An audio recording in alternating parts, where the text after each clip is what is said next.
Chers collègues, je vous propose de continuer nos travaux après le travail réalisé ce matin.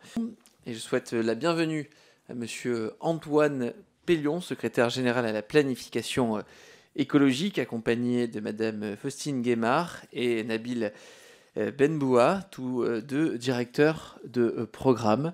Merci beaucoup de votre présence. Merci de votre rapidité lorsque nous avons lancé cette invitation de venir devant la représentation nationale. Merci d'avoir accepté, d'autant plus que, monsieur le secrétaire général, nous avons auditionné il n'y a pas si longtemps, le 19 juillet dernier, afin de faire le bilan de votre action un an après votre prise de fonction. Nous allons aujourd'hui avec vous entrer dans la mise en œuvre concrète de cette planification écologique. Le président de la République a présenté le 25 septembre dernier les actes de cette planification pour notre pays lors du deuxième conseil de planification écologique. Mais il fallait préciser comment cette planification serait déclinée dans nos territoires, selon quelle méthode, ce qu'a détaillé Madame Elisabeth Borne le 28 septembre dernier à Saint-Malo, devant les présidents de région, puisqu'elle a précisé dans sa circulaire du 29 septembre 2023. Cette circulaire, elle détermine 4 étapes pour l'action des pouvoirs publics. On pense notamment au fait d'établir un diagnostic partagé de territoire, de conduire un débat au sein de chaque région pour identifier les efforts et les actions à conduire, partager à l'échelle infrarégionale la déclinaison des actions à mener ou encore établir une feuille de route de chaque région avec l'horizon de 2030 qui va matérialiser par secteur les engagements des territoires. Cette démarche, elle se veut au plus proche des territoires. C'est une démarche de territorialisation qui doit prendre en compte les spécificités de chaque territoire et le secrétaire général est là pour animer, élaborer justement eh bien, cette feuille de route au plus proche du terrain en lien avec les ministres concernés. Il s'agit d'un exercice, il me semble, inédit et nécessaire car la transition écologique ne peut réussir sans méthode. C'est l'objectif de la circulaire proposée et elle ne peut non plus réussir sans les acteurs locaux, qu'il s'agisse des collectivités d'élus, des entreprises ou des diverses forces vives qui font vivre nos territoires. La territorialisation de la planification écologique permet donc de prendre en compte les particularités de chaque territoire dans le plan national, d'harmoniser les différents projets infrarégionaux et de mobiliser l'ensemble des collectivités autour d'un objectif majeur, répondre à l'urgence climatique. On peut d'ores et déjà constater que la mobilisation s'effectue à tous les niveaux, avec notamment les lancements de COP régionales par les préfets.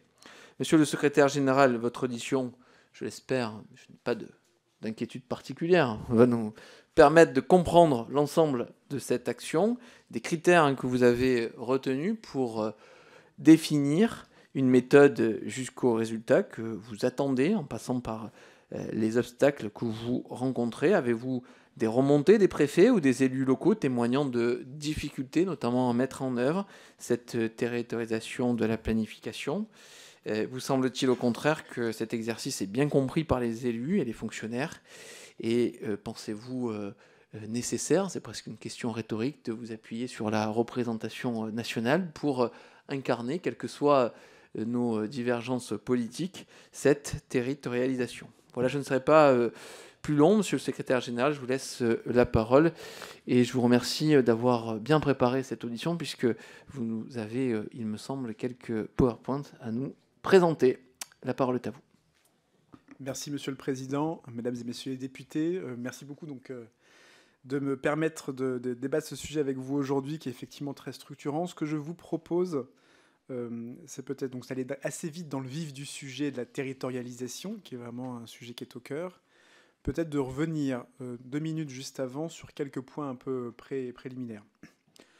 Le premier, je le rappelle, j'avais eu l'occasion de le dire lors de l'audition, on se place clairement dans un objectif de résultat en matière environnementale. Donc on a l'objectif de moins 55% de baisse de gaz à effet de serre en 2030. On a des objectifs en matière de biodiversité. Alors il y a plein de sous-objectifs, je ne les énumère pas tous, mais en matière d'air protégé, de gestion durable de la forêt, de baisse de consommation d'eau, de pesticides, etc. Et donc ça, on se place dans cet objectif de résultat. Ça, c'est très important vraiment de repositionner ce cadre-là. Deuxièmement, redire aussi que nous avons un certain nombre de réalisations, notamment dès l'année 2023. Là, je veux parler du rythme de baisse de gaz à effet de serre tel qu'on l'observe. J'avais la dernière fois eu l'occasion de revenir sur ce qu'était la baisse des émissions de gaz à effet de serre au cours des dernières années, le fait qu'on avait eu des premières années où on était systématiquement en dépassement, et donc notamment par rapport aux obligations qui étaient celles de baisser les émissions, il y avait un retard que le juge avait sanctionné. Depuis que cette audition, le Conseil d'État s'est prononcé en reconnaissant que le retard qui avait été accumulé au cours de la période 2015-2018 avait effectivement été résorbé. C'est ce que montrait, vous vous souvenez, ce petit graphique-là. Donc là, on avait en jaune les émissions réelles du pays, vous avez en marron les objectifs. Vous voyez qu'il y avait des retards qui s'accumulaient, qui ont piqué jusqu'en 2018. Et puis ensuite, il y a eu une baisse des émissions. On a dépassé l'objectif qu'on s'était fixé l'année suivante, et donc on a rattrapé le retard. Et donc de ce fait, ce contentieux-là, pour la partie historique, est maintenant clos aux yeux du Conseil d'État. Il reste maintenant, du coup, le deuxième contentieux qui porte sur la crédibilité de la trajectoire à 2030. Et là, le Conseil d'État nous a indiqué que, en tout cas, le plan était suffisamment crédible pour qu'il ne se mette pas sous astreinte le gouvernement, que néanmoins il nécessitait d'être mesuré, vérifié, suivi dans le temps. Et c'est ce qu'on va s'efforcer à faire, et je vous donne des éléments ici, pour s'assurer que le plan est bien délivré. Et donc ce qui permet, du coup, par rapport au deuxième contentieux sur le plan d'action, celui-ci, du coup, de remettre les choses droites.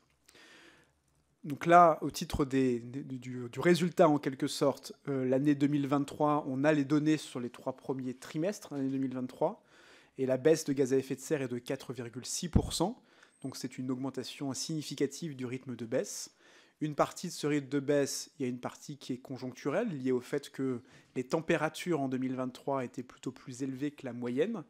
Mais on a fait le travail, et ça j'aurai l'occasion, on ne l'a pas encore publié parce qu'il n'est pas totalement finalisé, mais de vous en rendre compte aussi, de pouvoir dire qu'est-ce qui est conjoncturel, structurel. Et donc on observe qu'on est maintenant sur le bon rythme par rapport à ce qui avait été mis dans le plan pour pouvoir atteindre les moins 55% en 2030 avec les résultats de l'année 2023. Donc c'est plutôt quelque part une nouvelle positive, mais bien sûr sur laquelle il faut qu'on reste mobilisé parce que les marches à franchir en 24, en 25 l'année suivante restent hautes, mais de ce fait le plan explique du coup quels sont les voies et moyens pour y parvenir. Donc un objectif de résultat inchangé, aligné avec nos engagements européens, des premiers résultats quelque part qui montrent que l'action engagée collectivement, elle commence à payer. Je dis collectivement parce que c'est bien sûr des actions qui sont à la main en fait un très grand nombre d'acteurs. Donc il y a à la fois les sujets, l'État prend sa part, mais il y a les sujets aussi des collectivités, des entreprises, j'y reviendrai, et puis des citoyens aussi dans les actions individuelles. Redire aussi, avant de venir sur la territorialisation, qu'on a vraiment à cœur d'avoir, et ça c'est important pour qu'on ait un pacte social autour de cette transition, une transition juste et une juste répartition de l'effort de baisse. Ça, je voudrais revenir sur ce que vous avez montré la dernière fois. Vous vous souvenez, j'étais parti des résultats. Je vous avais montré ce que ça voulait dire concrètement que de baisser de 50% la marche à franchir et qu'il faut qu'on fasse dans les 10 prochaines années autant qu'on a baissé dans les 30 dernières, donc entre 1990-2020 versus 2020-2030, et que ça se décline dans les différents secteurs. Et je vous avais pris, après avoir pris tous mes crayons de couleur pour colorier les différentes cases, quel était le plan d'action. Et donc là, sous la forme de la boutade, tout cela est effectivement écrit petit, et je m'en excuse, mais chacune des cases étant une action concrète. Chaque action concrète, on y voit ici le poids qu'elle représente dans la baisse des émissions. Et je vous avais indiqué, et ça c'est important, je pense, de le rappeler, que dans cette construction, il y a la moitié des baisses qui sont entre les mains des entreprises. Il y en a un quart qui sont entre les mains des collectivités locales au sens de leurs compétences, aménagement, gestion des déchets, des sujets de transport en commun. Il y en a un quart qui sont entre les mains des citoyens par la mobilité individuelle, la maison et la façon de se nourrir fondamentalement.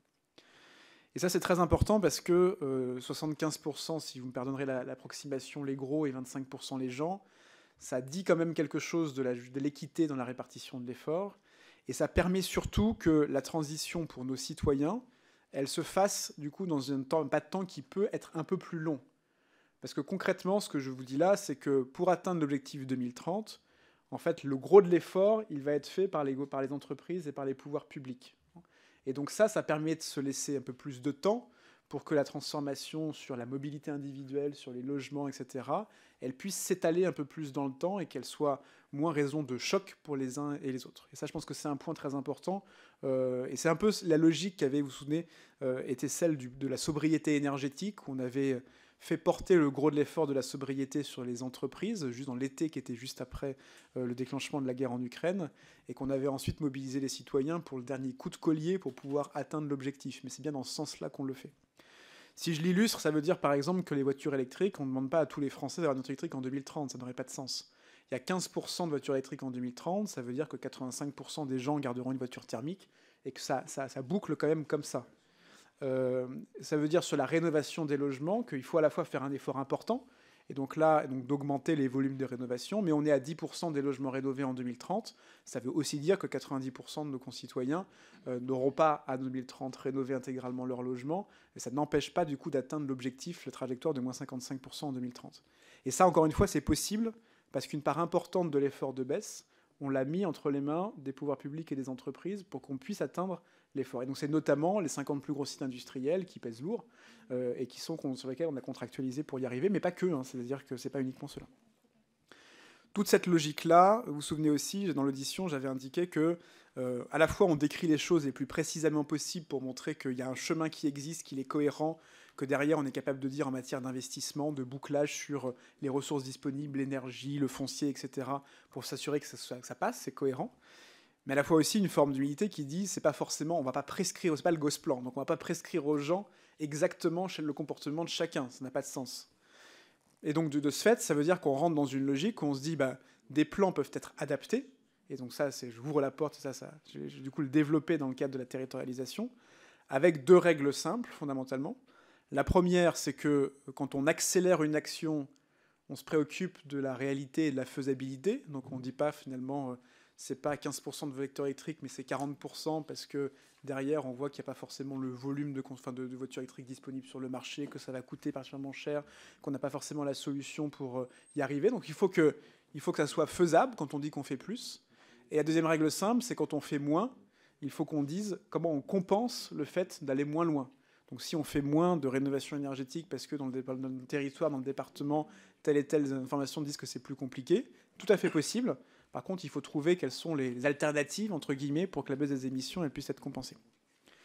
Donc ça, c'est le travail du coup qu'on a mené, alors ça je vous passe tout ça, je pourrais y revenir, qu'on a mené du coup avec cette notion de COP qui viennent d'être lancées. Donc la COP territoriale, c'est une COP régionale, c'est régional au sens géographique du terme, c'est-à-dire ça ne veut pas dire que c'est uniquement la région en tant que collectivité qui est à la manœuvre, ça veut dire qu'on prend un territoire donné, et on mobilise l'ensemble des acteurs du territoire, donc c'est bien sûr la région, mais aussi l'ensemble des autres collectivités, départementales, intercommunales, communales, métropolitaines. C'est aussi l'ensemble des acteurs de la société civile, à commencer par les entreprises, puisque leur rôle est important, mais aussi un certain nombre d'autres fédérations d'acteurs représentatifs. Donc on est bien sur un ensemble géographique régional, et on se préoccupe de se dire, mais finalement, à la maille de ce territoire-là, qu'est-ce que ça veut dire comme le plan d'action, il donne quoi ? Et comment, notamment, toutes les particularités territoriales, elles prennent sens, elles s'incarnent. Et donc, du coup, oui, il y a des choses qui sont pas comme la moyenne nationale, et c'est bien normal, et le reste serait étonnant. Par contre, il faut quand même outiller, il faut quand même décrire quelles sont les actions spécifiques à la région qui sont menées. Je dis d'emblée que, du coup, on vient avec, encore une fois, cette même humilité que je donnais avant, en se disant, on met sur la table pour la discussion un chemin possible, qui est celui qu'on tire du plan, mais on dit à chacun des acteurs que ce chemin-là, c'est l'occasion pour la COP de le travailler, de façon à pouvoir faire potentiellement des actions qui vont être assez différentes, mais sur lesquelles on s'est expliqué qu'à la fin, le résultat arrive globalement en termes de baisse des gaz à effet de serre au même. Et pas uniquement les gaz à effet de serre, aussi on regarde les enjeux, je vais le détailler, en termes de biodiversité, en termes de ressources naturelles, en termes de qualité de l'air, etc. Donc c'est bien l'ensemble de ces actions-là qui sont importantes. Donc ça, et dernier élément aussi, de plonger dans quelques cas concrets, qui est aussi qu'on vient vers les territoires en partant de tout ce qui existe. Et il y a énormément de choses qui ont été engagées. C'est-à-dire la COP, c'est pas un reset, c'est pas une mise à zéro de l'ensemble des plans et programmes existants, des démarches, etc. C'est-à-dire que ça s'appuie bien sûr sur les PCAET, sur les plans locaux, sur les SRADET, sur l'ensemble des planifications existantes. Et par contre, on s'attache à regarder les actions concrètes qui sont menées dans ce cadre-là, et on se pose la question de savoir est-ce que la somme des actions concrètes, finalement, elle est suffisante pour atteindre l'objectif de résultat ou pas.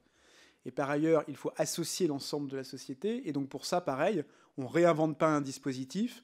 Dans une région qui avait déjà engagé un dispositif de COP, par exemple la Bretagne, par exemple l'Occitanie, par exemple Centre-Val de Loire, et il y en a d'autres, du coup on s'appuie sur les dispositifs existants. Donc opérationnellement, ça veut dire quoi ? Il y a un binôme qui est composé du préfet de région et du président du conseil régional, qui du coup sont chargés de piloter l'organisation pratique de cette COP, et donc qui n'est pas une mince affaire, avec une organisation assez décentralisée. Donc du coup, c'est pas nous qui prescrivons à chacun la façon dont il doit faire. Donc la première ministre à l'époque, Elisabeth Borne, avait fait une circulaire que vous avez citée, Monsieur le Président, qui du coup permet de donner quelques lignes directrices, mais avec une grande liberté qui est donnée au local pour l'organiser, avec une demande qui a été formulée très explicitement que l'ensemble des niveaux de collectivité soient représentés et associés. Encore une fois, niveau départemental, intercommunal et puis communal. Et donc on puisse engager ce processus. Donc il y a à date, on a 12 ou 13 COP qui ont été engagés, incluant des COP dans des territoires ultramarins. Donc dans les territoires ultramarins, elles ont été engagées Guadeloupe, Martinique, Réunion. Il nous reste encore la Guyane, et puis il y aura aussi une COP à Saint-Pierre-et-Miquelon qui l'a demandé, donc de ce fait, qui sera aussi mise en place. On a ensuite, après, dans les régions, métropolitaines, il nous reste encore la Bretagne, l'Île-de-France, le Centre-Val de Loire et la Corse, qui sont les 4 qu'il nous reste. Pardon, j'ai oublié Pays de Loire, vous avez raison. Et sinon, l'intégralité des autres, donc je vous les ignore pas, mais donc des Hauts-de-France en PACA, en passant par Nouvelle-Aquitaine, l'Occitanie, le Grand Est, etc., ont lancé leur COP. En termes de calendrier, donc la COP, c'est le moment où on pose déjà une première vision d'un chemin possible concret sur lequel je vais vous donner l'exemple d'une région, et qu'ensuite on engage une phase qui va être d'abord une phase de diagnostic. Diagnostic, c'est pas refaire l'état de l'environnement dans le territoire, c'est repartir des plans d'action existants en se disant, du coup, où est-ce qu'on en est par rapport à l'objectif de résultat aujourd'hui. Et puis ensuite, après, une phase de débat sur les points d'approfondissement à mener, qui doit déboucher sur un plan d'action qui va, si les collectivités le décident, considérer à revoir un certain nombre de planifications existantes, mais ce n'est pas une nécessité. On ne rentre pas dans la discussion en se disant il faut forcément changer le PCAET, le SRADET, etc. On rentre dans la discussion avec, opérationnellement, en matière de rénovation, de mobilité électrique, etc. Qu'est-ce qu'il faut faire de plus sur le terrain pour y arriver, et qui doit amener aussi... c'est la mise à niveau vers Windows, qui doit aussi déboucher sur des questions de financement. Le Premier ministre ayant dit dans déclaration de politique générale hier que sur la partie transition écologique, on aurait à cœur qu'il y ait des plans de financement bouclés à l'été sur ces plans d'action territoriaux. Et ça qui est un point important dans la mesure où les sujets sont nombreux. Alors, si je donne un exemple pour l'illustrer, c'est là où le suspense est total, c'est bon. Alors, concrètement, on a mis en place un petit outil auquel vous avez tous accès. Vous avez le lien qui est en bas qui donne en fait la déclinaison à la maille de chaque région de ce que veut dire cette proposition de point de départ dans la discussion de répartition de l'effort. Je ferai un zoom. Qu'on a associé, parce que du coup on parle en kilotonnes de CO2, ce qui n'est pas forcément une unité qui est très pratique pour les uns et les autres, à commencer par moi.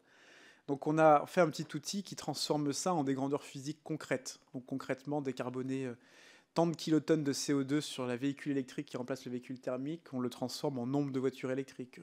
Les sujets d'absorption de puits de carbone en kilomètres linéaires de haies. Voilà. C'est des ordres de grandeur à prendre avec des précautions, mais ça donne au moins un ordre de grandeur physique, concret. Donc ça, vous l'avez tout à disposition. Et l'exercice a aussi été fait à la maille départementale. Et donc ça, c'est plutôt via les préfets que vous pouvez avoir l'information. On ne l'a pas rendu, on ne l'a pas mis sur une plateforme à ce stade public, mais l'ensemble des préfets, ils l'ont tous donné normalement à leurs écosystèmes. Et si ce n'est pas le cas, il faut le demander à votre préfet pour la déclinaison départementale. Donc là, si je prends l'exemple de l'Occitanie, vous voyez à chaque fois, du coup, on prend les différents leviers et ce que ça représente en termes d'ampleur d'action. Donc là, c'est des kilotonnes de CO2, donc ça parle moyennement, mais ça traduit le fait que, Alors l'Occitanie est plutôt une région qui est assez dans la moyenne nationale de poids des secteurs, à la fois en termes industriels, agricoles, de transport, etc. Alors un peu plus de pondération de transport, parce que c'est une région avec des grandes distances et sur lequel il y a un éclatement en termes d'aménagement, un certain nombre de lieux de vie.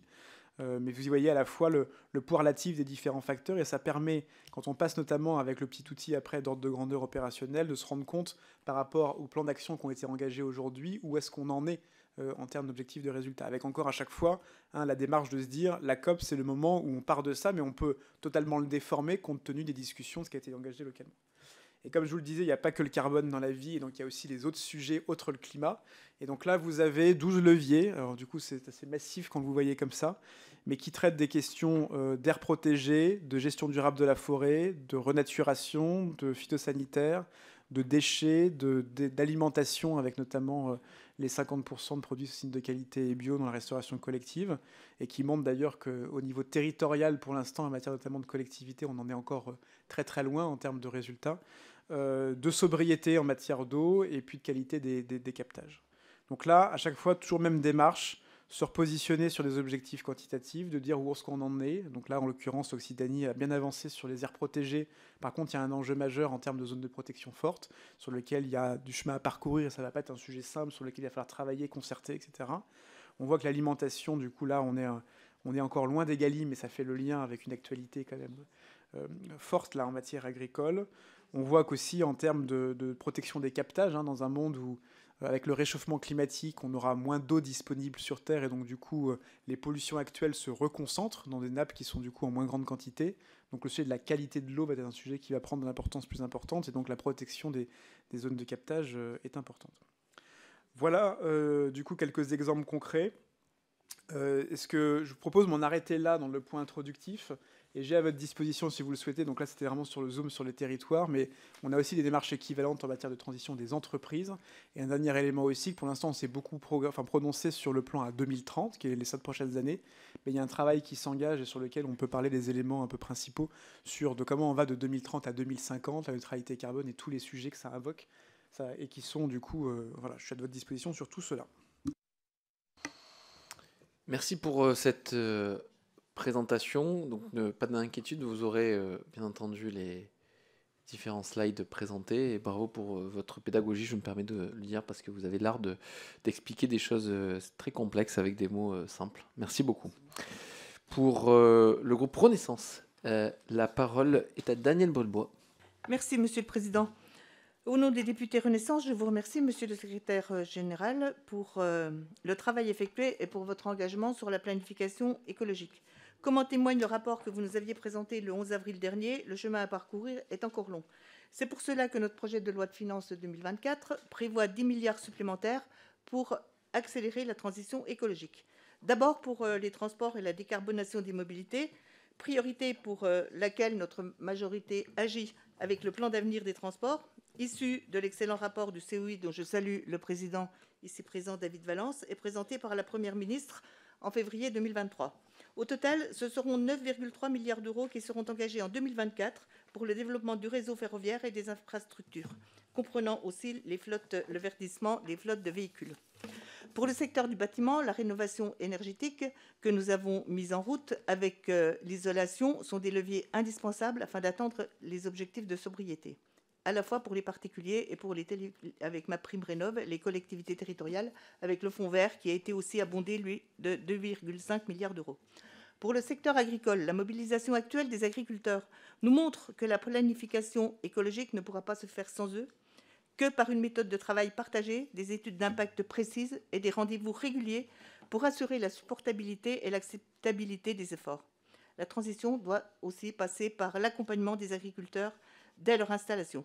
Pour le secteur industriel, de nombreux chantiers sont en cours pour une industrie décarbonée et compétitive. Par exemple, les 50 sites les plus émetteurs de CO2, qui représentent près de 55% des émissions industrielles, ont engagé la décarbonation avec le captage et le stockage du carbone. C'est une technologie qui coûte très cher. Ce modèle pourra-t-il s'appliquer à tous les territoires? En effet, les carboducs en prévision risquent de laisser à l'écart beaucoup de nos territoires ruraux et pourtant très industriels. Enfin, vous l'avez dit, une fois le cap fixé, c'est le chemin qui compte. Et ce chemin, il faut qu'il embarque tout le monde. Donc, La COP, pour vous, les COP régionales sont un outil avec le préfet de région et le président Merci. de région, mais ils sont très éloignés des concitoyens de nos territoires. La régionalisation a éloigné les concitoyens de nos Merci, territoires. cher collègue. Donc, quel ingrédient pensez-vous qu'il fasse ajouter pour embarquer tous nos concitoyens? Merci, cher collègue. Il va de soi, s'il vous plaît. Il faut respecter les 2 minutes, mais comme Madame Brulebois a mis la barrière à 2 minutes 25, si d'autres veulent parler 2 minutes 25, il n'y aura pas de difficulté. Pour le groupe Rassemblement national, la parole est à Nicolas Dragon. Merci, Monsieur le Président Zulesi, Monsieur le Secrétaire Général, mes chers collègues. Les répercussions des normes absurdes, de l'écologie punitive et du libre-échange ont éclaté au grand jour. La colère manifeste du monde agricole, las de se sentir ignoré par le gouvernement, secoue notre pays. En dépit des annonces du Premier ministre, il est à craindre qu'elle ne soit pas à la hauteur pour préserver l'agriculture française. La production française, en volume, est en stagnation depuis près de 30 ans. Et nous sommes conscients que le pouvoir de décision ne réside pas uniquement à Paris, mais également à Bruxelles. Il est donc impératif de renégocier de nombreux textes européens, à commencer par le pacte vert et les accords de libre-échange.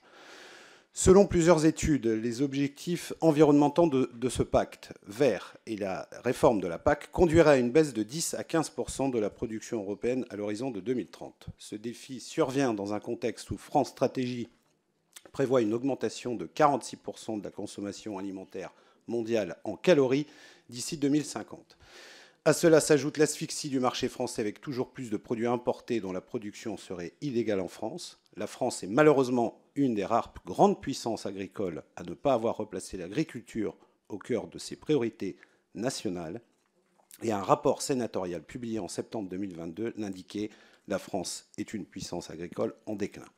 Le groupe Rassemblement national s'inquiète du manque d'ambition en matière agricole et souhaiterait avoir un éclaircissement sur la stratégie du gouvernement pour adapter et développer l'agriculture française, alors qu'en même temps un objectif de réduction des émissions de gaz à effet de serre est sur la table. Sur la question de la territorialisation de la planification écologique, notre agriculture ne doit en aucun cas devenir la variable d'ajustement de politiques écologiques agressives et punitives. Ce sont bien nos agriculteurs qui ont fait le plus d'efforts en matière écologique depuis plus de 20 ans. Nos agriculteurs sont les premiers écologistes de France. La question est la suivante. Que prévoyez-vous pour la territorialisation de la planification écologique qui ne nuira pas à nos agriculteurs et à leur développement? Je vous remercie. Merci. Pour le groupe La France Insoumise NUPES, la parole est à Catherine Couturier.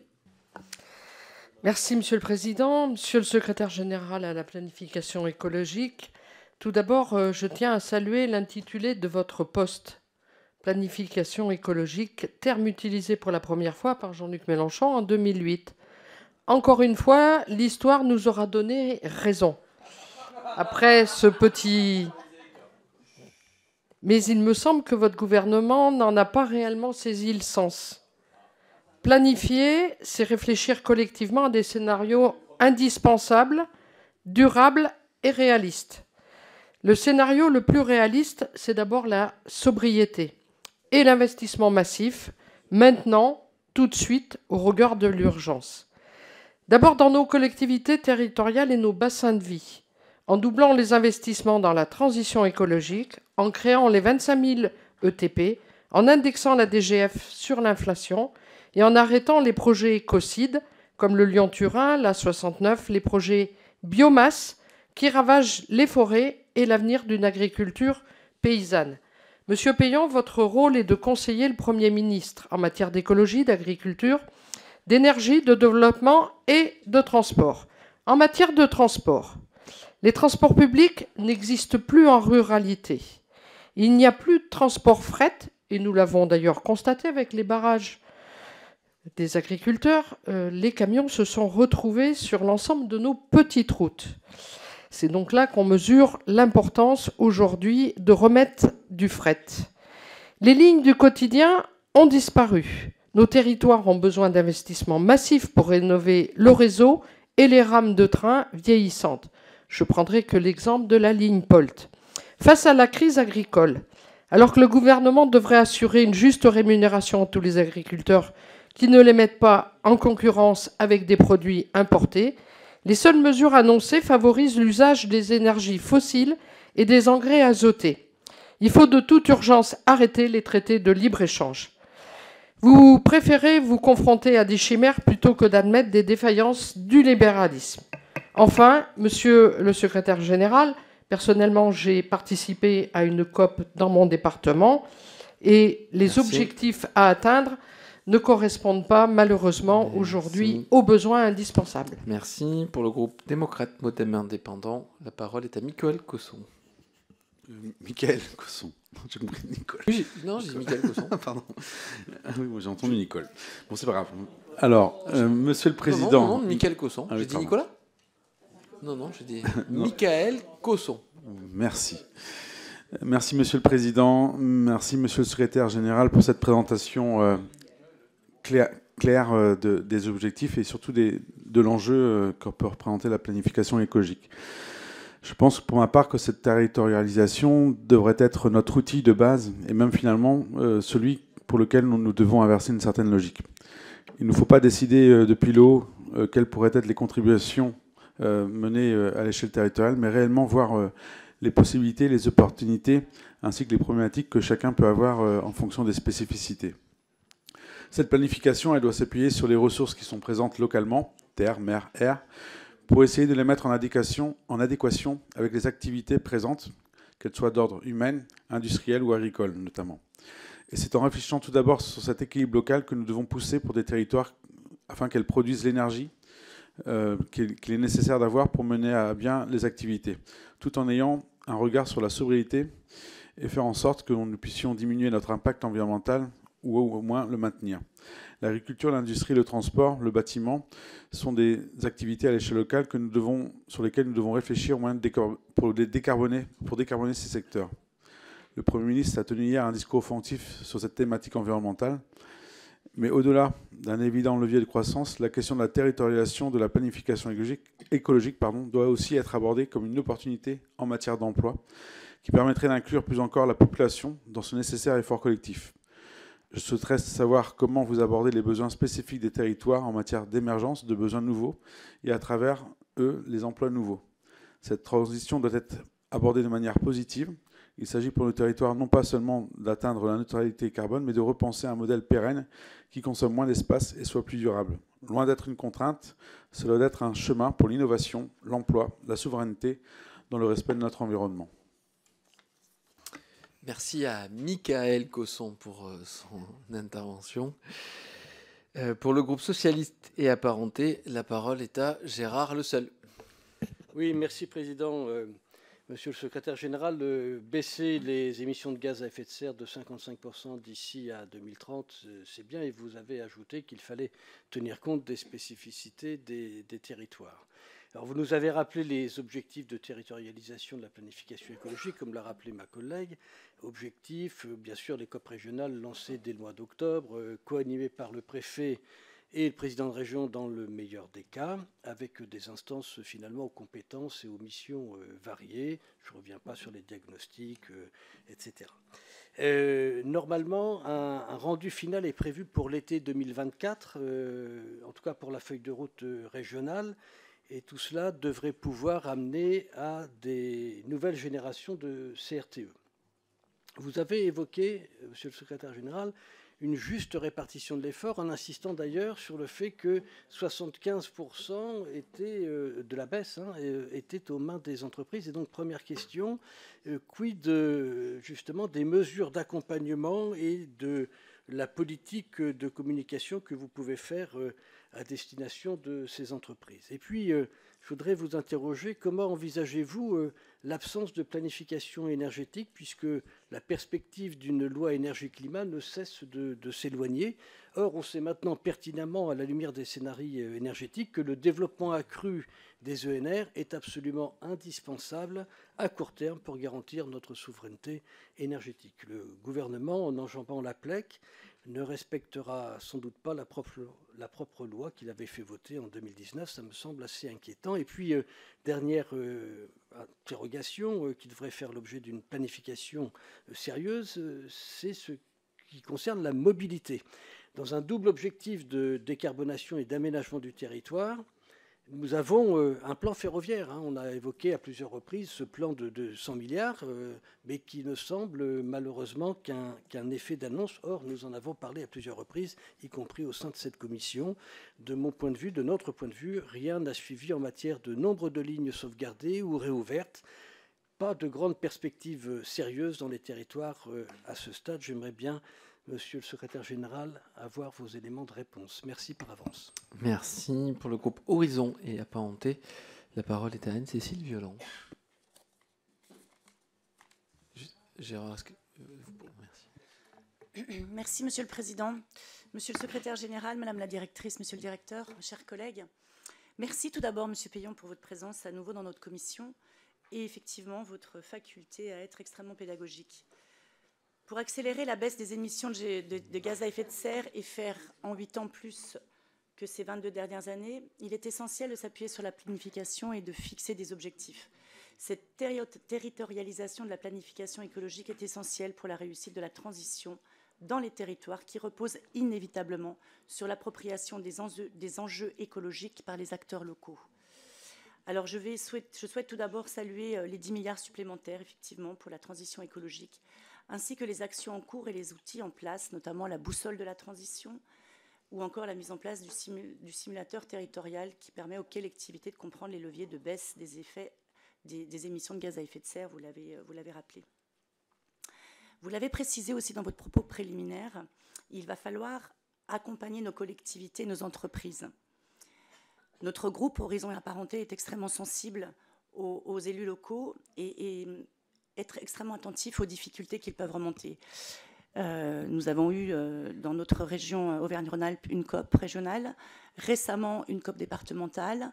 J'ai assisté aussi à la matinée du ministre Béchu la semaine dernière sur la France Sabdat. Et c'est vrai qu'on a eu beaucoup de montées de nos territoires, et notamment des difficultés d'accès aux différentes aides, aux différents dispositifs, qu'il s'agisse d'aides financières ou d'aides en matière d'ingénierie.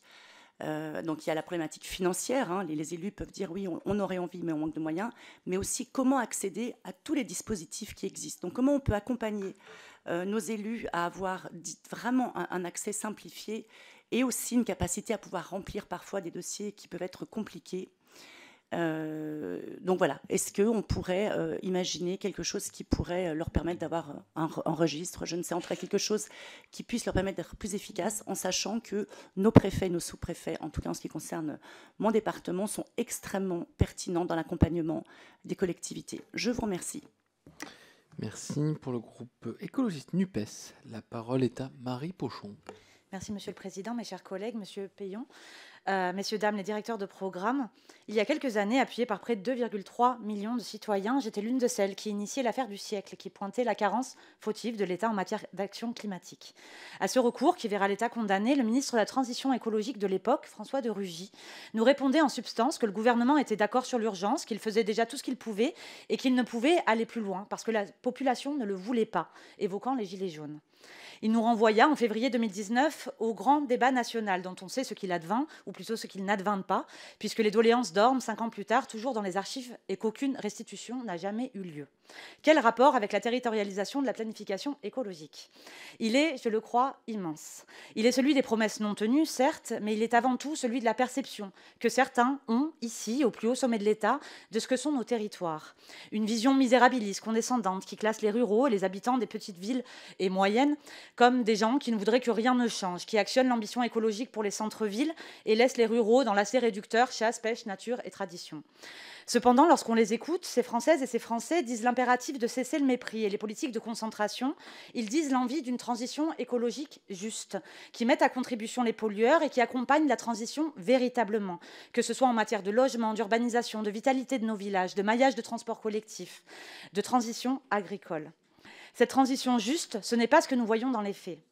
90 millions d'euros, par exemple, ont été provisionnés sur les alternatives de transport dans nos campagnes, dans le plan France Ruralité. Ce qui ne pèse pas bien lourd, vous l'admettrez, face aux 34 milliards d'euros prévus pour le Grand Paris Express. Où se trouvent les mesures pour les mobilités du dernier kilomètre? Je parlais en introduction de l'ambition écologique auxquelles étaient prêts nos concitoyens. Les COP régionales sont censées y répondre afin de prendre en compte les spécificités de chaque territoire. Monsieur Peillon, comment feront-elles en sorte que les régions, via les SRADET, respectent les objectifs climatiques nationaux sans fixer d'objectifs contraignants? Quelle sera la place de l'adaptation dans vos objectifs de territorialisation et que pensez-vous de la mise en place de services publics de l'adaptation pour accompagner nos communes et nos concitoyens des zones rurales? Et enfin, ces COP régionales étant coprésidées par les préfets de région et les présidents de région, je me pose la question de leur capacité très pratique à agir, notamment quand elles sont coprésidées par des messieurs qui font œuvre de manière totalement démagogique de séparatisme poujadiste envers la loi climat et résilience en refusant d'appliquer les objectifs ZAN. Je vous remercie.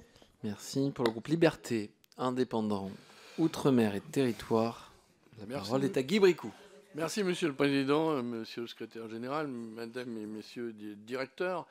Alors évidemment, au groupe Lyot, nous qui sommes de fervents défenseurs de la territorialisation, nous ne pouvons qu'être en phase avec l'objectif de ces COP régionales et de tout ce qui induit, de manière générale, une descente d'échelle de nos politiques publiques. Après, c'est toujours pareil. Il reste à savoir comment elles vont être mises en œuvre, si elles ne laisseront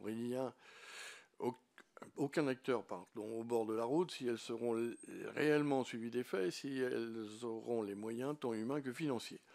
Par ailleurs, au groupe Lyot, nous n'avons de cesse de répéter qu'il faudrait aussi simplifier les normes, mais ça a été dit à maintes reprises, pour faciliter les initiatives locales. Quid donc du financement de ces COP régionales alors que les collectivités territoriales ont des capacités d'autofinancement en baisse? Je rappelle que nombre des initiatives locales exemplaires existent déjà et qu'il faudra en tenir compte. Et comme l'a très bien rappelé Xavier Bertrand lors du lancement de la COP des Hauts-de-France, on ne part pas d'une page blanche dans les territoires et notamment dans le Nord, pour citer par exemple le canal Seine-Nord. Pouvez-vous nous détailler comment vont être mis en œuvre les outils innovants annoncés tels que la boussole de la transition écologique? En quoi consiste-t-elle exactement? Pour finir, j'aimerais, en tant qu'élu du Nord, rappeler combien il est essentiel, à mon avis, pour le succès de ces COP, de privilégier des développements harmonieux sur l'ensemble du territoire, notamment en matière d'ENR. Ceci étant un gage d'acceptabilité auprès des populations concernées. Ainsi, les territoires ruraux du nord et de l'est de la France ont déjà pris largement leur part dans la transition écologique. Je veux parler des éoliennes. Avez-vous pris en considération cet aspect lors de la construction des objectifs sectoriels et territoriaux devant servir de levier aux COP régionales? Merci.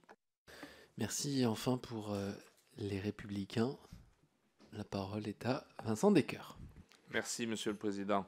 Monsieur le secrétaire général, la planification écologique entre dans sa phase de territorialisation. Vous l'avez indiqué, de nombreux collègues l'ont rappelé, de nombreuses régions ont organisé leur COP régionale. À l'issue de ces COP régionales, peut-on affirmer qu'une stratégie entre l'État et les territoires a été arrêtée pour accélérer l'investissement local en faveur du climat? Au-delà des nombreux plans de transition écologique annoncés par le Premier ministre, des changements profonds s'imposent. L'Institut pour le climat a clairement signifié que l'alignement de la DGF sur l'inflation et la reconduction du fonds vert ne suffirait pas, d'où les nombreuses questions qui se posent s'agissant de la capacité à agir des collectivités. Qu'envisage de faire l'État pour aider ces collectivités à prendre leur juste part à la transition écologique, alors même que leur épargne diminue?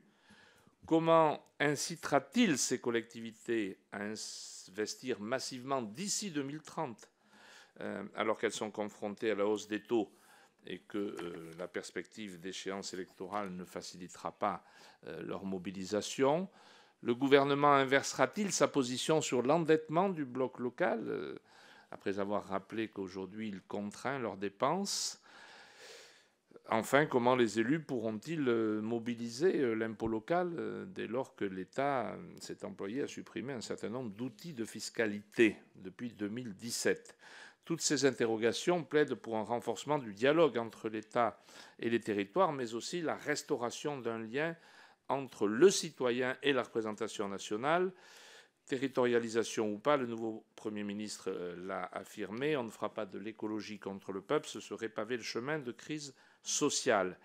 Aussi, à l'heure où s'exprime une colère légitime des agriculteurs contre l'accumulation de normes, où des interrogations demeurent sur l'interdiction programmée de location de passoires thermiques ou l'extension des zones à faible émission, une chose est sûre, le dialogue s'impose tant avec les collectivités qu'avec les citoyens. Merci, chers collègues. Merci aux orateurs de groupe de leurs questions. Monsieur le secrétaire général, je vous laisse le soin de répondre, en sachant que vous avez d'ores et déjà une petite dizaine de questions. Le temps que vous souhaitez. Fort bien. Merci à tous pour vos questions. Je vais les prendre dans l'ordre.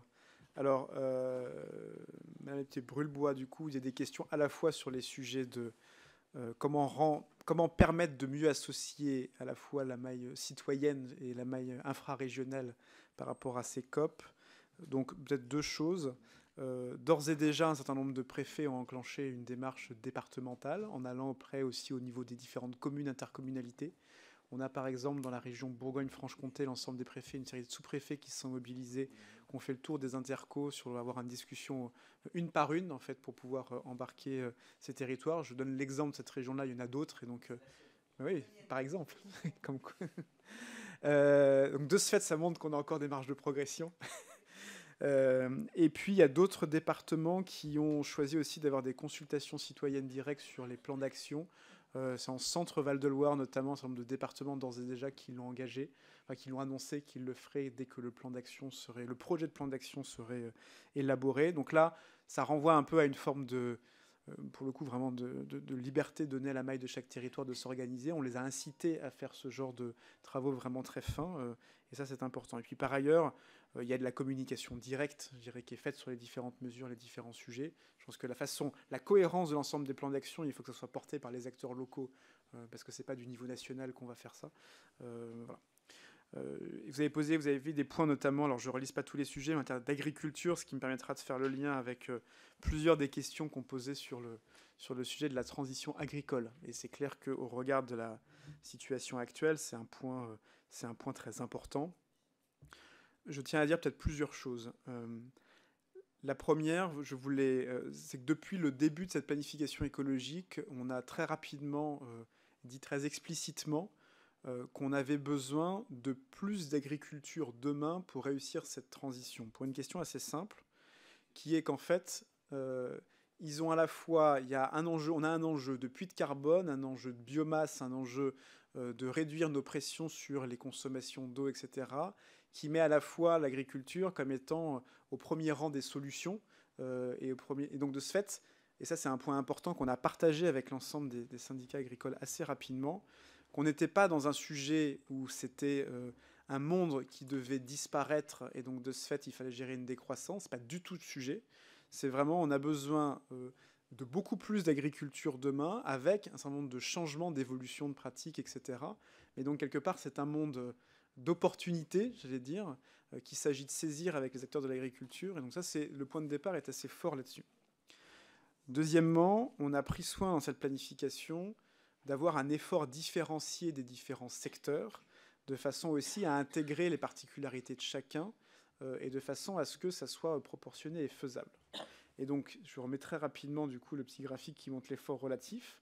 En vert, là, c'est le secteur agricole. Vous voyez bien qu'en termes de marche à franchir, du coup, elle est bien plus faible en agriculture que dans les autres secteurs. Donc, depuis le début, on a intégré, et ça, c'est pas dans la crise il y a 48 heures qu'on a modifié ce graphique-là, on l'a mis sur la table depuis le début des travaux de planification, avec un effort différencié. Et cet effort-là, quand on rentre dans le détail, il repose sur plusieurs choses que je voudrais dire très clairement. Il y a un levier important qui est sur le machinisme agricole, et donc du coup, comment est-ce que le diesel qui est utilisé dans les tracteurs, dans les bâtiments d'élevage, etc., il est progressivement remplacé par autre chose, dont une partie de biocarburants qui sont eux-mêmes produits par la filière. Et donc ça explique une partie de cette baisse. Il y a un deuxième sujet aussi qui est le sujet des grandes cultures. Et donc là, on a notamment des leviers extrêmement concrets qui vont être les couverts végétaux, qui vont être la façon aussi, donc qui vont permettre non seulement de faire de la capture de carbone, mais aussi de réduire le besoin en engrais minéraux azotés extérieurs qu'on apporte dans la mesure où on a, par les cultures intermédiaires, un certain nombre d'engrais organiques, quelque part, qui sont déjà sur pied. C'est aussi le développement d'un certain nombre de haies qui vont à la fois contribuer à la production à la capture du carbone, à la production de biomasse, etc. Donc on a identifié un certain nombre de leviers très concrets. Et je voudrais terminer ces leviers par le sujet de l'élevage pour lever toute ambiguïté. C'est-à-dire que on n'est pas, depuis le début, alors, ce qu'on observe historiquement, c'est une baisse une décapitalisation, une baisse de l'élevage. Le plan, dans les sous-jacents, il conduit à enrayer cette baisse de l'élevage, du coup, en France. Mais néanmoins, il y a quand même une baisse des émissions de gaz à effet de serre, et là, je pense qu'il faut qu'on soit précis dans les termes. C'est-à-dire que par la façon de conduire les troupeaux, l'alimentation animale, et aussi en prenant en compte une dimension d'empreinte carbone et pas simplement d'émissions directes, parce qu'il ne faut pas tomber dans l'hypocrisie, du coup, de se dire que je baisse les émissions nationales, mais par contre que je me mets à importer de la viande et donc des émissions extérieures qui seraient apportées sur le pays. On arrive, du coup, en ayant ces composants-là, à avoir une baisse unitaire du secteur de l'élevage, sans avoir, du coup, tout en étant totalement cohérent avec nos enjeux de souveraineté alimentaire. Et ça, je pense que c'est très important, du coup, de le dire explicitement. Ça nécessite, il est vrai, de rentrer un peu dans le détail des choses, de rentrer en distinguant aussi les secteurs, à la fois le secteur bovin, de la volaille, du porc, qui ne sont pas les mêmes configurations.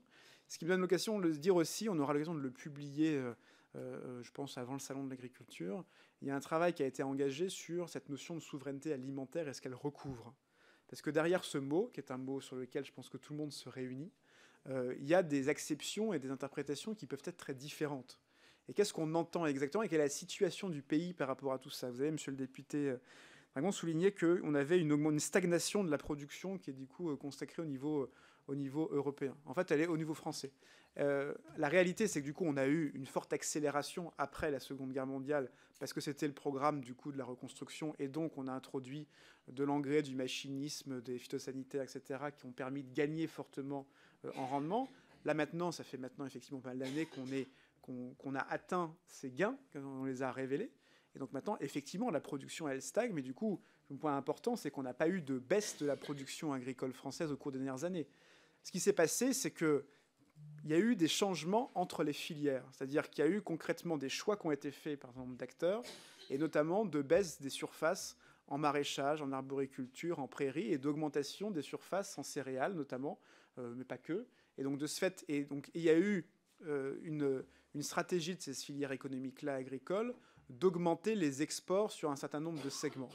Et donc, c'est très simple, hein, la production étant constante, les exports augmentant pour des questions commerciales, il y a eu en contrepartie les surfaces, du coup, notamment céréalières, augmentant au détriment d'un certain nombre de prairies d'élevage et puis de production fruits et légumes. Il y a eu de fait une plus grande importation des produits d'alimentation quotidienne en conséquence. Mais le productible français, agricole français, lui, ne s'est pas réduit, il est toujours là, il n'a pas été dégradé. C'est simplement qu'il y a eu des choix de filières qui ont été faits, on conduit à ça. D'où la nécessité d'agir résolument là-dessus, d'agir en se disant trois choses. En se disant, il y a des segments des filières sur lesquels on a été trop loin, et il faut du coup, donc c'est des plans de souveraineté en matière de fruits et légumes, en matière d'élevage. C'est des plans qui ont été engagés par le gouvernement. Marc Fesneau est en train notamment de les muscler sur la partie élevage, et qui conduisent sur ces productions-là, du coup, à reproduire en France des volumes plus importants pour rattraper ce mouvement qui n'est pas un mouvement de perte de notre productible agricole français, qui est un mouvement d'une stratégie du coup de commercialisation qui a été différente. Deuxième élément, d'être vigilant aussi, et ça c'est tout le choc de simplification qui a été engagé par le Premier ministre au cours des derniers jours pour qu'on puisse avoir de la remise en cohérence, parce qu'il y a un certain nombre d'injonctions contradictoires sur plein de sujets très pratiques et qui nécessitent d'être simplifiés drastiquement. Donc ça, ce chantier, il a été engagé. Troisièmement, du coup, en termes de règles commerciales, d'être intransigeant du coup sur les contrôles, les contreparties. Donc à la fois, On signe des accords commerciaux quand il y a des contreparties. Nouvelle-Zélande, par exemple, on ne les signe pas quand elles sont insuffisantes, par exemple Mercosur. Ça, je pense que les choses ont été clairement dites. Et un certain nombre de contrôles à la fois à l'importation, de contrôles sur les négociations commerciales, de façon à pouvoir respecter les lois que vous avez votées et qui sont les lois Egalim, notamment, qui permettent de rééquilibrer les relations commerciales. Et j'ajoute un dernier point, qui est que les agriculteurs sont les premières victimes du changement climatique. Et donc le dernier enjeu, c'est d'arriver aussi à ce que cette transition agricole, elle se fasse de façon à ce que l'agriculture soit plus résiliente. Quand on fait des couverts végétaux, quand on fait des haies, quand on fait... on améliore en réalité la résilience du système, parce que par exemple un couvert végétal, pour donner cet exemple-là, quand il pleut, il stocke l'eau et elle s'évapore beaucoup moins, ça permet de sauter du carbone, ça permet de nourrir les sols, et on a des pratiques qui sont comme ça un peu plus résilientes. C'est un long chemin qui va nécessiter du coup un accompagnement très fort. Le gouvernement a mis sur la table plus d'1 milliard d'euros supplémentaires parmi les 10, il y en a plus d'un qui est consacré du coup à l'agriculture, à cet accompagnement de la transition. Et donc voilà, quelques éléments. Je ne prétends pas là en quelques minutes avoir fait le tour du sujet, mais pour répondre à un certain nombre de points que vous avez posés. Sur la partie, Madame Couturier, sur la partie notamment de sobriété, qui était un point important. Dans ce que je vous ai montré, il y a d'ores et déjà une part importante de sobriété qu'on a mis sur la table. Dans les petits carrés que je vous ai montrés là, il y a 20%, c'est de la sobriété, et donc du coup de baisse des émissions qui sont liées à des actions de sobriété. Et il y a 20% qui sont liés à de l'innovation, et 60% qui est la généralisation de solutions qui sont déjà sur la table, qu'on généralise. Et ça, c'est important d'avoir ça en tête, c'est-à-dire qu'on n'est ni dans la caricature du technosolutionnisme, ni dans le tout sobriété, parce que c'est aussi, je pense, une illusion de penser qu'on arrivera, juste par la sobriété, à baisser l'ensemble de nos émissions. Donc là, on a un plan qui est assez équilibré, et ça va continuer après, ça c'est jusqu'à 2030. Post-2030, il y aura probablement à la fois et un peu plus d'innovation et un peu plus de sobriété, de façon à pouvoir boucler le dispositif. Vous avez indiqué aussi, vous avez pris quelques exemples, ce que vous avez mis comme incohérence, je pense au Lyon-Turin, au projet de biomasse, etc. Et là, je voudrais peut-être renvoyer un peu les interrogations, c'est-à-dire qu'on voit bien que pour pouvoir réussir notre décarbonation, on va avoir besoin, avec modération, d'un certain nombre de bioénergies, d'un certain nombre de biomatériaux, et qui vont nécessiter qu'on construise ces filières. Donc il y a des mauvais projets de chaudière biomasse parce qu'ils ont été mal conçus, qu'ils ont des plans d'approvisionnement qui sont pas terribles, et donc je ne dis pas que toute chaudière biomasse est bien. Par contre, on va avoir besoin de projets de biomasse et de chaufferie biomasse dans certains cas, on va avoir besoin de biogaz, et donc il faut qu'on trouve les voies et moyens de cette conciliation, et je pense qu'elle est possible, et elle va dans la modération qu'on a avec des plans d'approvisionnement sérieux. Pareil sur la question, vous avez dans votre intervention à la fois dit dénoncer le Lyon-Turin et à la fois appelé à plus de fret. Du coup, là, je pense qu'il y a un enjeu fret ferroviaire qui est un point important. Non, mais alors, du coup, je m'explique là-dessus, mais je pense que David Valence aussi on a beaucoup travaillé ce sujet-là. Donc, il y a un objectif qui est clairement affiché de doublement du fret ferroviaire qu'on outille. Il y a des sujets qui sont immédiats sur lesquels on a à la fois en termes de plateforme multimodale, c'était le plan de relance, on a mis 1 milliard sur la table sur le fret ferroviaire, on a développé les plateformes multimodales. On est en train de retravailler, et maintenant les chantiers sont en train d'être menés pour pouvoir avoir des itinéraires de fret ferroviaire qui soient sécurisés pour qu'on ait des sillons sécurisés. On a du coup, on a travaillé, donc là on vient d'avoir un accord sur le financement des études d'accès du Lyon-Turin pour pouvoir augmenter aussi le transit ferroviaire et dégoulotter. Il faut à la fois gérer le court terme et le moyen terme. Et sur le ferroviaire, je termine sur ce sujet-là, qui était une des questions qui était posée d'ailleurs un peu plus tard sur le sujet plus généralement des transports en commun et du coup de la part ferroviaire. On a eu, avec les 100 milliards et la consistance du 100 milliards, c'était une question qui était posée par Gérard Le Seul, je crois, sur la partie du plan ferroviaire. On a à la fois, dans ces 100 milliards, c'est des vrais 100 milliards avec des vraies actions qui sont derrière. À la fois sur les petites lignes, pour reprendre, qui n'est pas sans lien avec le fret ferroviaire, on a eu, dans le cadre des CPER, une contractualisation systématique avec les régions pour traiter l'ensemble du capillaire, à la fois de petites lignes, qui soient fret d'ailleurs ou de transport de marchandises. On a aussi, du coup, la régénération dans le plan qui a été maintenant voté. On monte à 3 milliards, c'est une progressive jusqu'à la fin du quinquennat, mais 3 milliards d'euros par an de régénération. Ces 100 milliards, ils permettent aussi de financer les RER métropolitains avec toute la phase d'études qui est d'ores et déjà engagée. Ils permettent aussi de cofinancer un certain nombre de projets, par exemple sur la ligne ferroviaire PACA de LGV, qui est cofinancée avec les collectivités. Donc on a du très concret autour de cet investissement ferroviaire que je voulais signaler. Après, M. Cosson, sur la partie énergie notamment. Alors, il y avait deux choses. Et ça, je pense que je ne l'ai pas assez précisé, vous avez raison de m'interroger là-dessus, qui est Ce plan-là, il intègre dès le début le fait que on veut par ailleurs continuer à augmenter l'activité économique du pays et que par ailleurs on va avoir besoin du coup de réindustrialiser, et donc on intègre dedans des besoins énergétiques nouveaux, des besoins en matières premières, etc., pour pouvoir faire ce plan et faire ce bouclage-là. Donc oui, on l'intègre et on fait en sorte que ça soit compatible, et par ailleurs on en tire les conséquences aussi en matière d'emploi et de compétences. Je ne voulais pas le montrer là, on aura des de publications que je vous transmettrai aussi. Quels sont les emplois qui sont concernés, quels sont les besoins nouveaux qui sont associés à cela, et comment est-ce qu'on travaille les filières de formation d'ores et déjà pour y arriver. Et donc là, et ça c'est fait du coup au niveau national, mais c'est aussi un des sujets, un des chapitres importants de la territorialisation, puisque là on parle tout de suite bassin d'emploi, et c'est à cette maille-là que ça se regarde très concrètement pour voir comment on le développe. Il y avait ensuite, sur les questions de programmation énergétique, toujours monsieur sur ce point-là. Alors, je pense qu'il faut être... le gouvernement a toujours été très clair, et c'est depuis notamment les travaux de 2019 qui ont permis de poser cet équilibre entre sobriété énergétique, énergie renouvelable et électricité nucléaire, surtout sur la partie électricité, sur le fait qu'on avait besoin de plus d'électricité demain, dans des proportions modérées 2030, de plus en plus importantes jusqu'à 2050, et qu'il n'y avait pas de débat sur le fait que toute la production d'électricité supplémentaire à l'horizon 2035, c'était exclusivement des énergies renouvelables, et donc il fallait drastiquement accélérer, et on a donné des objectifs très quantifiés et qui sont très ambitieux, développement avec un accent sur le photovoltaïque, l'éolien en mer notamment. Et ça se combine avec, par ailleurs, le nucléaire. Et donc ça, le gouvernement, depuis le début, a toujours été très clair, a annoncé les chiffres, on a remis en consultation une PPE. Donc il n'y a pas de débat sur notre ambition en matière d'énergie renouvelable, sur lequel, et par ailleurs, à cet appui-là, la loi d'accélération des énergies renouvelables, toute la planification qui est demandée au préfet avec zone d'accélération, est totalement aussi cohérente avec ce point-là. J'en profite du coup pour vous remontrer ça, c'est quand même important, c'est l'évolution du mix énergétique qui relève du plan. On voit qu'on a à la fois une grosse baisse d'énergie fossile, c'est la deuxième colonne que vous voyez ici, et on a une augmentation de la production d'énergie décarbonée. C'est pour moins de la moitié de l'électricité. Il ne faut pas jamais résumer la question énergétique juste à l'électricité parce qu'on loupe une grosse partie du sujet. Et l'électricité, à l'horizon 2030, c'est exclusivement des énergies renouvelables supplémentaires, puisque du coup, il n'y a aucune centrale nucléaire qui sera... Ça intègre déjà le fait que Flamanville est déjà en service dans les chiffres, parce qu'on l'avait à l'horizon 2030. Donc c'est la seule augmentation, et le reste, c'est purement de l'électricité ENR. Et il y a surtout après une partie biomasse et une partie chaleur, géothermie de surface notamment.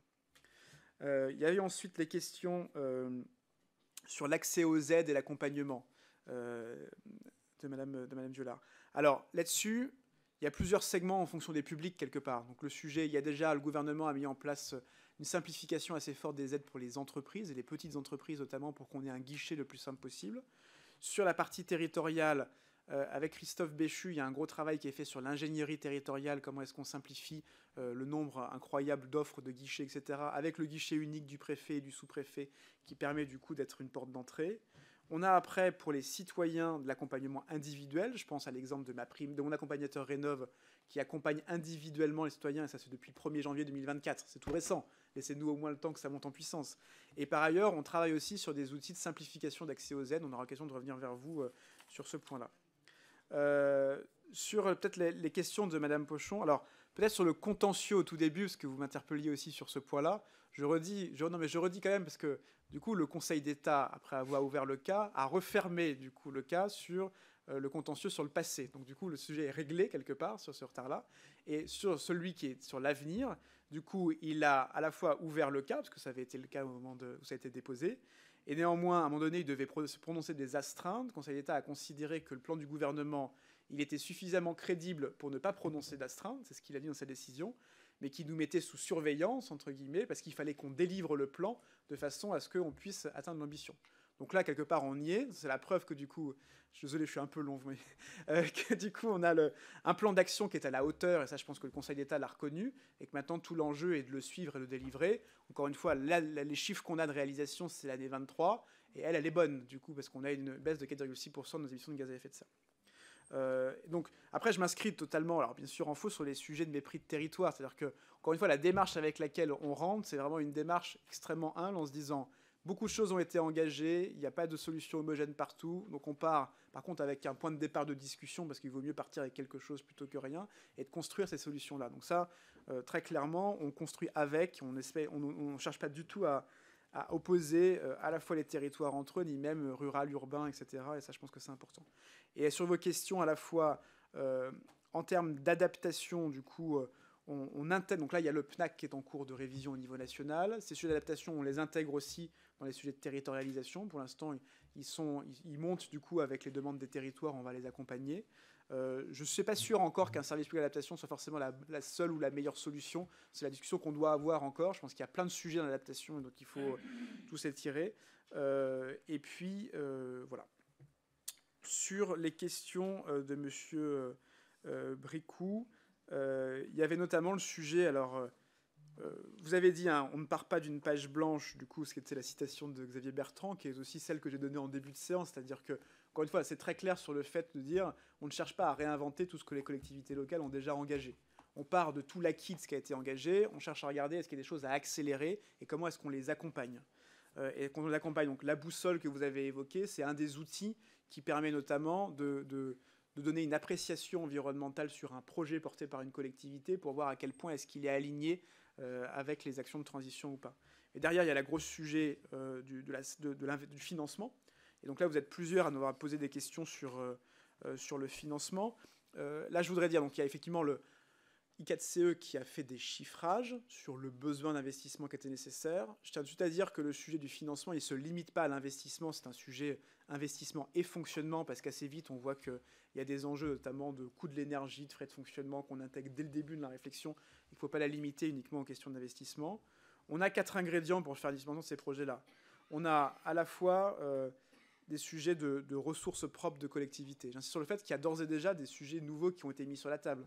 Quand, par exemple, on permet la création de sociétés de financement pour des projets d'infrastructures ferroviaires, et donc du coup avec du financement local qui permet de le financer, je sais pas, sans lien avec la PPL sur les RER métropolitains notamment, mais d'autres aussi sur les LGV, etc., on apporte, c'est déjà un début de solution ad hoc sur un projet donné, sur des ressources nouvelles.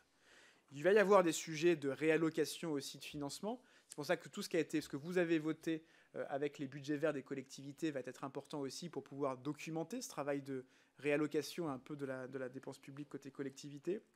Il y a aussi des sujets d'utilisation de la dette. Et là, je pense qu'il faut qu'on se dise les choses assez clairement. C'est-à-dire qu'aujourd'hui, il y a des seuils qui existent sur l'endettement. Quand on regarde les données sur l'endettement réel des collectivités, il y a tout un nombre de collectivités qui ont des marges encore. Donc avant même de parler de bouger les seuils, etc., il y a déjà utilisé un certain nombre de marges de manœuvre qui existent au niveau local et qui ne sont pas forcément utilisées là-dessus. Et puis après, il y a un parti soutien de l'État. C'est pas, donc il y a le fonds vert, bien sûr, 2,5 milliards pérennisés, mais il n'y a pas que le fonds vert, c'est-à-dire que dans les 10 milliards qu'on a mis sur la table en 2024, il y a une très grande partie des 10 milliards qui vont directement sur les territoires, parce qu'ils vont cofinancer les CPER, et ça c'est pas dans le fonds vert, c'est en plus, parce que ça va financer des rénovations des gens qui sont sur vos territoires avec ma prime rénov', avec les bonus, etc. Donc il y a quasiment tout l'argent des 10 milliards se retrouve du coup en financement concret dans les territoires sur ce besoin-là. Donc ça je pense que c'est un point qui est très important. Voilà peut-être en réponse à vos différentes questions. Merci pour vos éléments de réponse. Nous avons d'ores et déjà une petite dizaine de questions. Monsieur Damien Adam. Merci Monsieur le Président, merci Monsieur Peillon et messieurs, dames d'être avec nous cet après-midi. La réduction des émissions de gaz à effet de serre en France est en marche. Et je pense que c'est important de le rappeler parce qu'il y a trop de nos concitoyens qui n'ont pas conscience que notre pays a fait des efforts et sur une dynamique positive, puisqu'entre 1990 et 2022, les émissions ont baissé de 25%, et la baisse s'accélère depuis 2017, notamment par nos choix politiques. Sur les 3 derniers trimestres, vous l'avez rappelé, la baisse est de 4,6%. Sur la territorialisation de la planification, j'ai été très heureux pour ma part de participer à la COP régionale de Normandie, où les acteurs ont pu s'exprimer. Et je voudrais d'ailleurs revenir là-dessus, parce que je pense que les questions qui ont été soulevées par les acteurs, les élus ou les représentants associatifs en Normandie, et j'imagine dans les autres régions, sont à mon avis extrêmement intéressants pour nous parlementaires.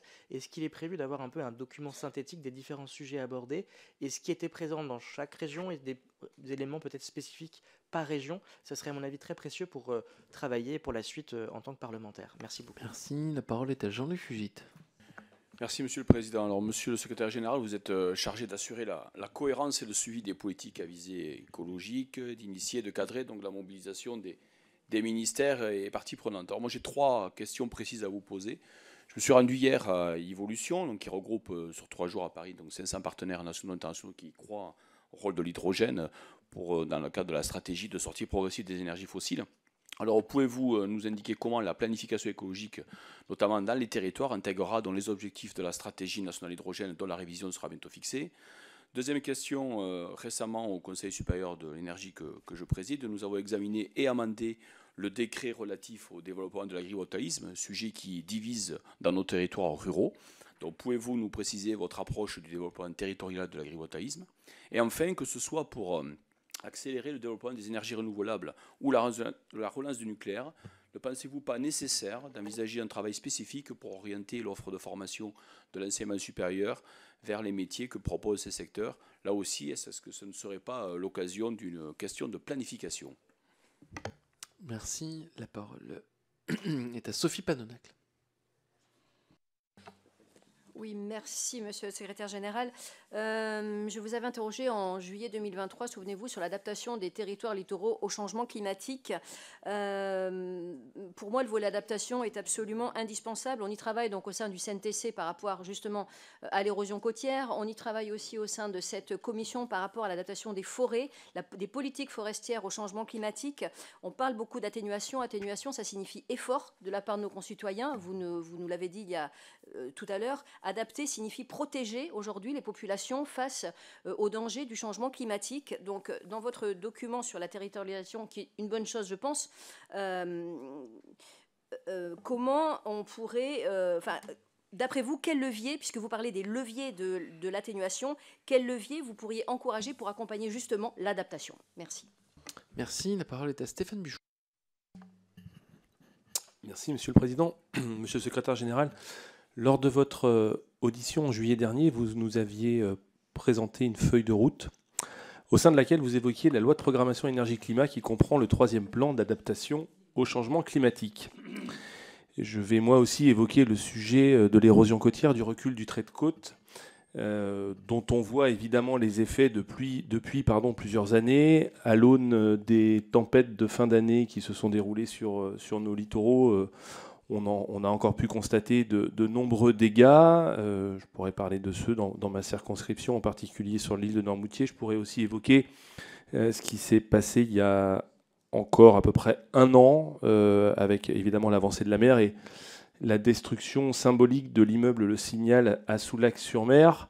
Cette problématique, encore une fois, elle est extrêmement prégnante. Vous êtes en charge de la planification écologique, Sophie le rappelait, face au changement climatique.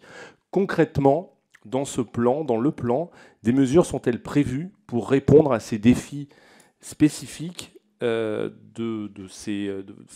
nos territoires littoraux face à ces mouvements inexorables et donc faire face à leurs conséquences? Merci beaucoup. Merci. La parole est à Madame Laurence Edelgaillère.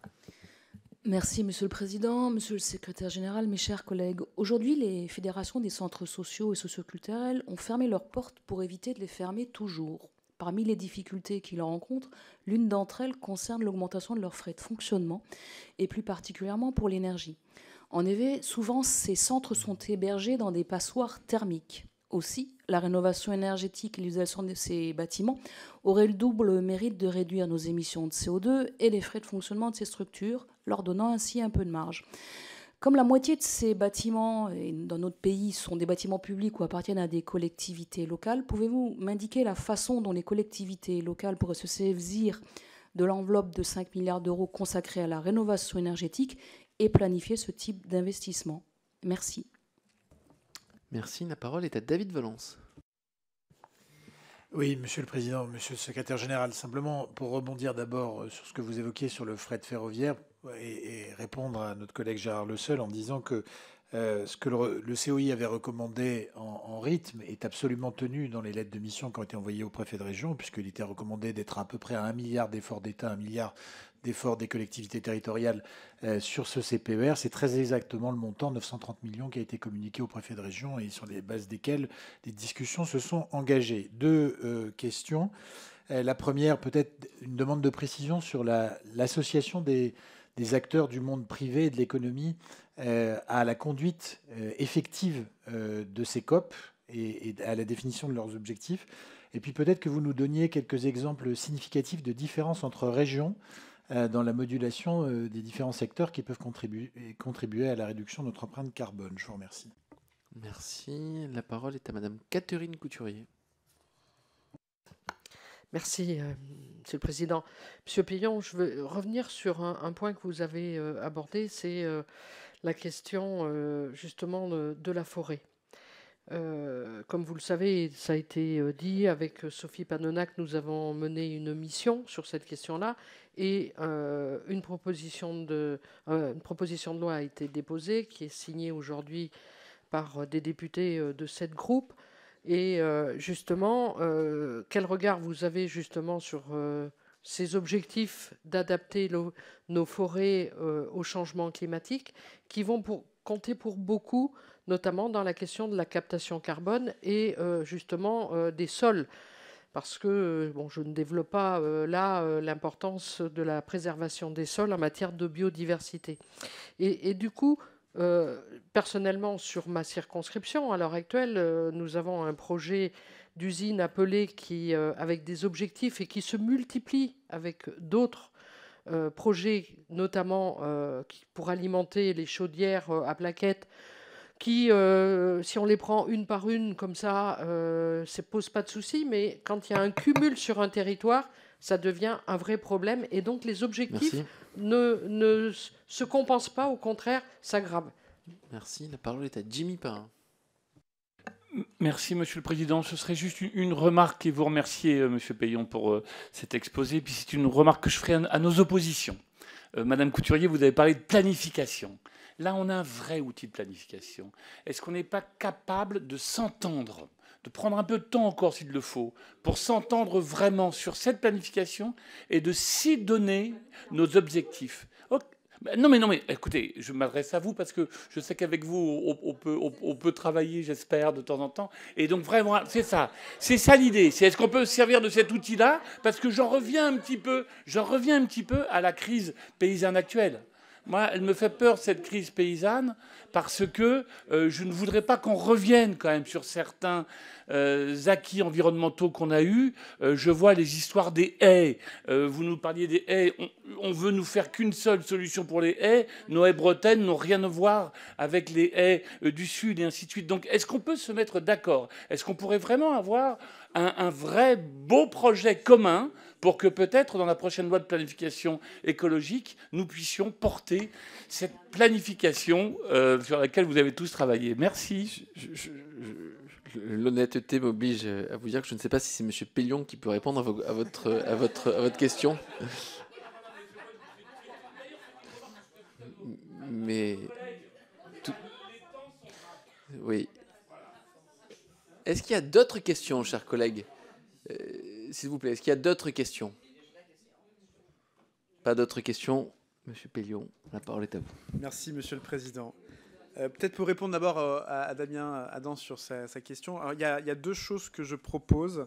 La première, c'est qu'on a fait un document un peu assez précis qui reprend tous les leviers un par un pour dire comment on fait concrètement, ça embarque quels acteurs, etc., qu'on va vous partager aussi. Et je pense qu'il peut être un outil utile là-dessus.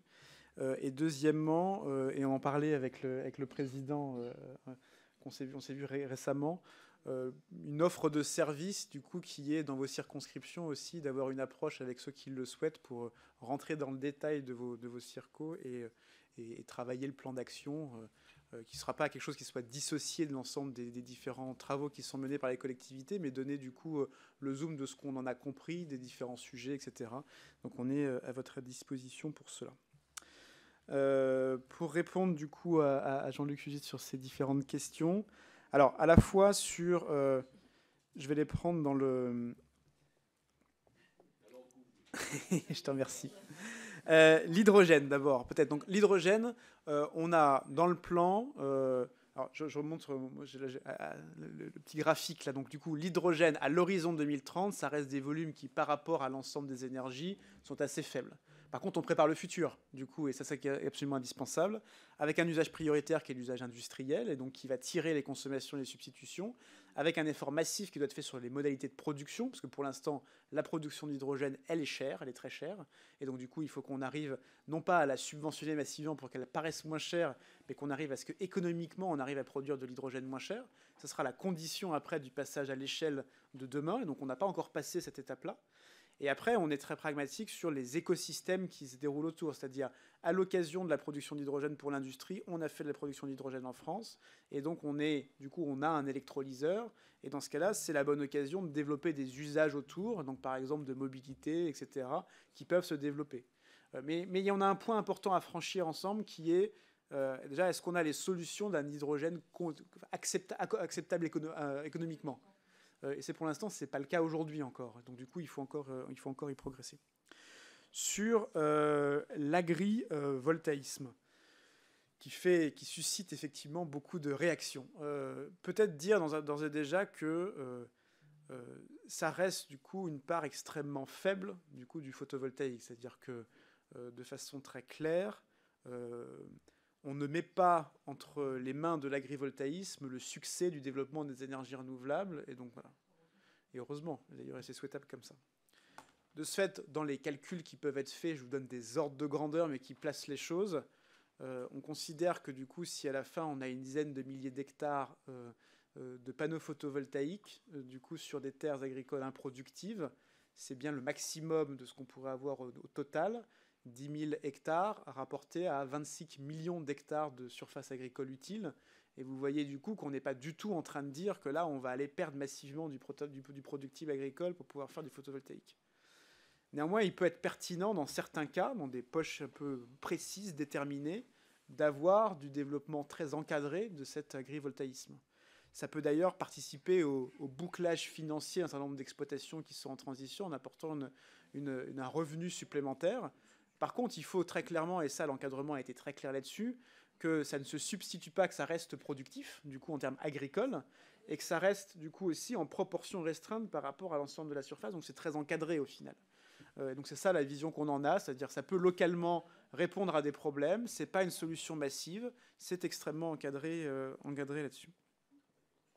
Et puis après, il y avait le sujet du finance, de la formation et de l'orientation. Je vous montre du coup, parce que je suis venu avec, et puis on a un travail qui a été fait sur l'ensemble des emplois.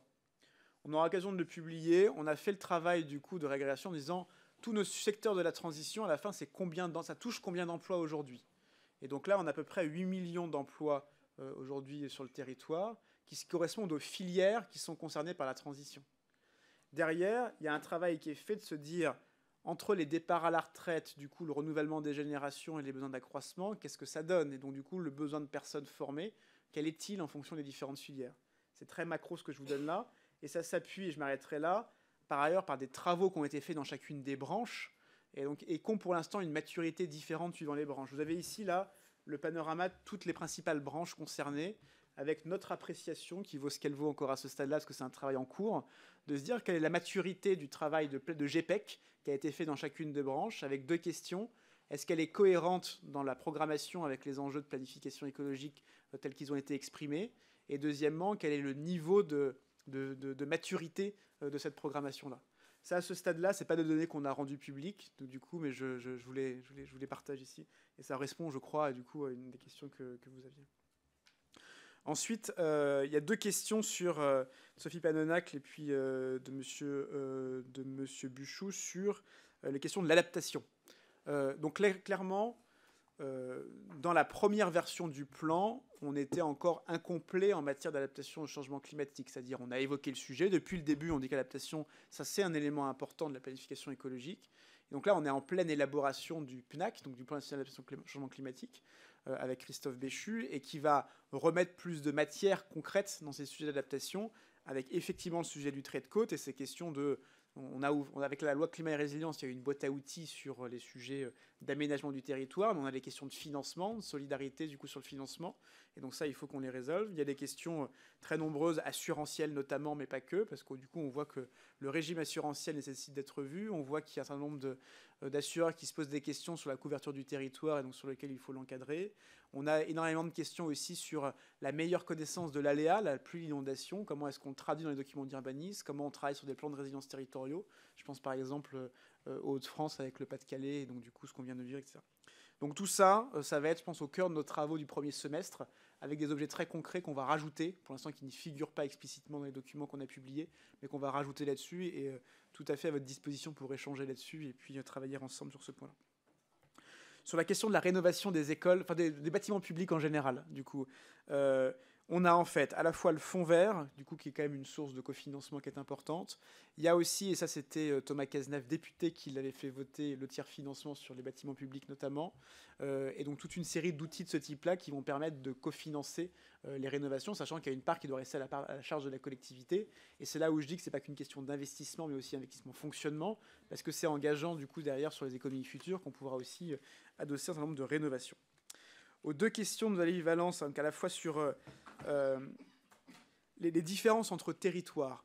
Donc là, on voit, je vais être très un peu schématique, mais donc on voit très très vite dans les plans d'action une différence entre la région sud, la région PACA, sur laquelle on a une dimension industrielle qui est très forte, un tiers de ce que je vous montrais ici, là, contrairement à Occitanie. Le rouge, là, avec l'industrie, ça correspond à un tiers de la baisse sur la région PACA, parce que du coup, le bassin, l'activité industrielle, le bassin industriel est très fort. Notamment, ouais, et donc du coup, avec une part importante des 50 plus gros sites industriels, et donc du coup la contractualisation, etc.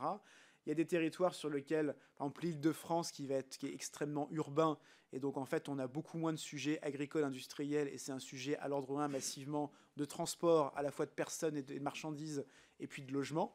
Voilà quelques illustrations. On a des terres Centre-Val de Loire très agricoles, et donc de ce fait avec une part de sujets agricoles qui vont être plus importantes, etc. Donc on retrouve quelque part les particularités un peu géographiques de ces territoires-là. Et donc dans les COP, on associe donc les acteurs, donc là, toutes les CCI, les représentants de fédérations sont présentes, et on a, j'étais au MEDEF notamment il y a peu de temps encore, tout un dispositif d'accompagnement des entreprises, à la fois un mélange d'accompagnement financier et puis quelques normes aussi pour encadrer tout cela. Je termine avec, peut-être, je rebondis sur le propos de Jimmy Pain quand même pour dire que ce que j'observe moi au niveau local, notamment dans les COP, c'est qu'il y a une volonté d'agir ensemble sur ces sujets-là qui dépasse pas mal de clivages et donc qui est très rassembleuse et qui finalement est un bon signe.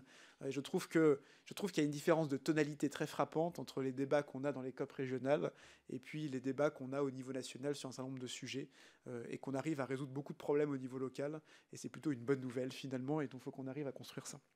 Et je termine sur la forêt pour dire que elle est pour nous très centrale dans nos travaux, et on partage beaucoup de préoccupations sur l'évolution de la forêt. Je redis, il y a beau y avoir une extension de la surface de forêt, il y a une diminution de la croissance annuelle de bois à cause du changement climatique d'ores et déjà. Et donc la forêt, c'est à la fois un sujet... J'entends les différents points que vous dites. Donc on a nous aussi des réflexions, et ça vaut le coup qu'on les croise, sur la façon dont on accompagne la gestion durable de la forêt, les questions de la propriété foncière, il y a la question des modes d'exploitation, etc. Et après, on est en train de constituer un GIS pour faire un observatoire de la biomasse qui renie à la fois l'INRAE, l'ADEME, France Agrimaire, tous les acteurs scientifiques et de connaissances sur l'ensemble de la ressource biomasse, qui est à la fois pour un peu un GIEC de la forêt, si vous voulez, au niveau de la connaissance scientifique, des données, etc., de façon à avoir vraiment une vision la plus précise à la fois de l'existant et des analyses techniques et scientifiques sur l'évolution de tout cela. Et on va, à côté de ça, du coup, muscler ce qui, pour l'instant, sont les cellules biomasse aujourd'hui au niveau local, qui s'occupent des plans d'approvisionnement, mais avec une vision un peu partielle du sujet, pour arriver notamment à les adosser à une meilleure connaissance avec cet observatoire que je parlais juste avant. Et donc, on travaille sur des vraiment plans d'approvisionnement cohérents, et qu'on évite ce que vous dites, c'est-à-dire que, pris indépendamment, le projet est très bien, mais quand il y a un cumul, on voit qu'il y a un problème, c'est ça qu'il faut qu'on arrive à traiter. Voilà, j'étais un peu long, je m'en excuse, mais du coup, merci pour toutes vos questions. Merci beaucoup, monsieur le secrétaire général. Merci à votre équipe qui vous accompagne aussi. Merci de votre présence, chers collègues. Le temps de raccompagner monsieur Pellion et son équipe. On va faire une suspension de séance pour échanger ensemble sur l'application de l'article 88. Chers collègues, à tout de suite dans 5 minutes.